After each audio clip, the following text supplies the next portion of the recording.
ভবিষ্যতে বলুন জয় বাংলা, জয় বঙ্গবন্ধু, জয় মুক্তিযোদ্ধা। স্বাধীনতার কথা বলা মানুষের বড় অভাব। ভোট দিয়ে আপনি বুঝিয়ে দেবেন যে এখনো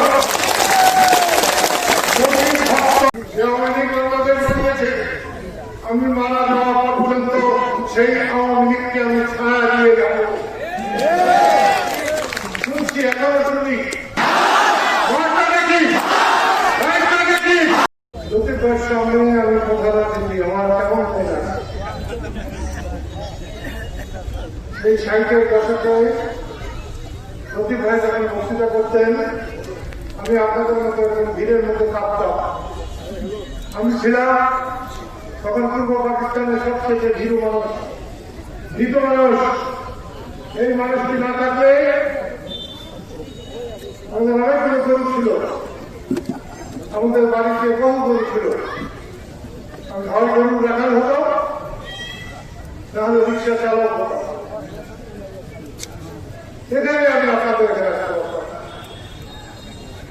আমি ছোটবেলায় খুব দুষ্ট ছিলাম, আমার কোন বুদ্ধি সহ্য ছিল না। এই নতুন ভাইকে দেখে আমি স্লোগান দিতে শিখেছিলাম, রাস্তায় দাঁড়াতে শিখেছিলাম। আর এই নতুন ভাইকে দেখে আমি বঙ্গবন্ধু শেখ মুজিবুর রহমানকে পেয়েছিলাম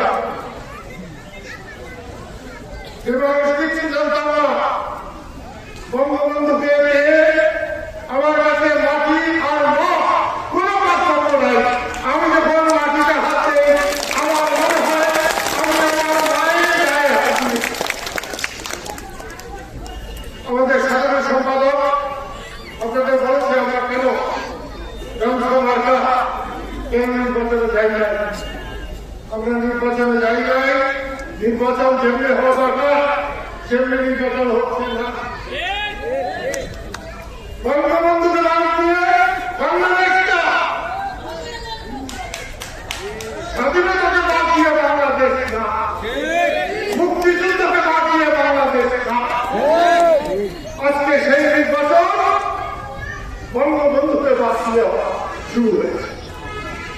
নিশ্চয়ই সেখানে ভুল করতে হবে। তার সাথে যারা ছিলেন তারা যদি ভুল করে থাকে তাদের নাম বাংলাদেশ, কিন্তু সব আওয়ামী ভুল করে না। যে আওয়ামী বাংলাদেশ বানিয়েছে আমি মারা যাওয়া পর্যন্ত সেই আওয়ামী লীগকে আমি ছায়া দিয়ে যাব। শুনছি এখনো শুনি 2-4 জনে কি ভয় পায়, ভয় পাই যখন তাকে কিছু করা যায়।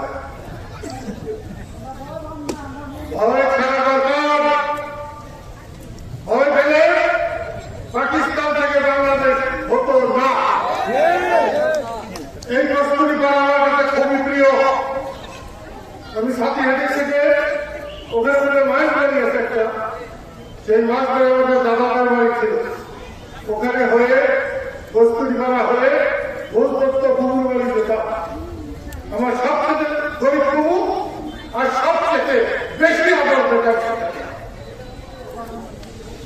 আমি জানি গরিব মানুষের মধ্যে প্রাণ আছে, আত্মা আছে, আদর আছে, যত্ন আছে। মুক্তিযুদ্ধের শুরুতেও এই কালীহাটের পাশে খামিরপুর থেকে আমি অস্ত্র নিয়ে এসেছিলাম। যে এনার্জি পাকিস্তানের মেরুদণ্ড ভেঙে দিয়েছিল, সেই এনার্জি এইখানে এসে পরিষ্কার করে, এইখানকার কেরোসিন তেল দিয়ে পরিষ্কার করে তারপর পাকিস্তানকে বিরুদ্ধে রুখে দাঁড়িয়েছিলাম। পাকিস্তানকে এইখানে সংযোগ মুক্তিযুদ্ধের সময় সবারই চোখ উঠেছিল। একসময় সেটার নাম হয়ে গেল জয় বাংলা। একমাত্র সংসদ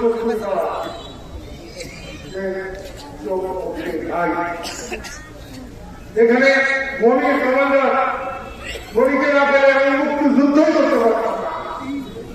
তাই আজকে প্রস্তুতি বাংলা মানুষের কাছে আমি আশা করবো আগামী 12 তারিখ ভোট দিয়ে আপনি বুঝিয়ে দেবেন যে এখনো ভক্তরা মনে নাই।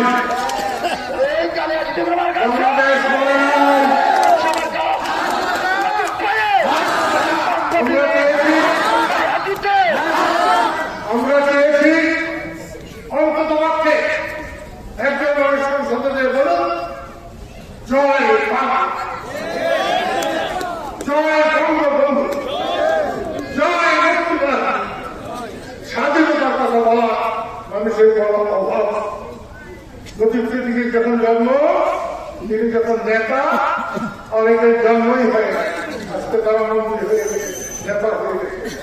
সেই জন্য আমি বলছি, এই কালীহাতি কেন, টাঙ্গাইল কেন, বৃহত্তর ময়মনসিংহে লতিফ সিদ্দিকীর মতো ভোগ চিটিয়ে যান সংসদে কথা বলার দ্বিতীয় মানুষ খুঁজে পাওয়া যাবে না।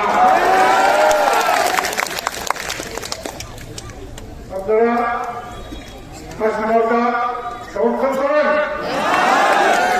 মার্কাটা কি? মার্কাটা কি? রাইটটা কি?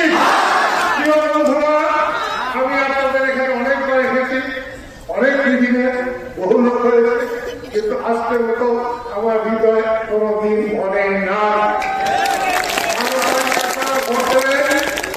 এরকম জোর জুলুম করার চেষ্টা করে আমাকে বলবেন, এই জন্যই আমি জিততেছি, এই জন্যই এসেছি। 1970 সালে লতিফ ভাই যখন প্রথম নির্বাচনে দাঁড়িয়েছিলেন, আমি তার ক্যানভাস করেছিলাম, আমি ক্যানভাসার ছিলাম এবং প্রথম ভোট দিয়েছিলাম। এবার 2026 সাল আবার ক্যানভাসার হয়েছি, বলছেন মোমবাতির চাইতে অনেক বেশি ভোট হাঁস মার্কা পাবে, এই বিশ্বাস নিয়ে, এই আশা নিয়ে আল্লাহ তোমাকে তার পবিত্র আলোচনা দিকে সারা করে রাখুন, এই আশাবাদ ব্যক্ত করে আমি আমার কথা শেষ করলাম। খোদা হাফেজ।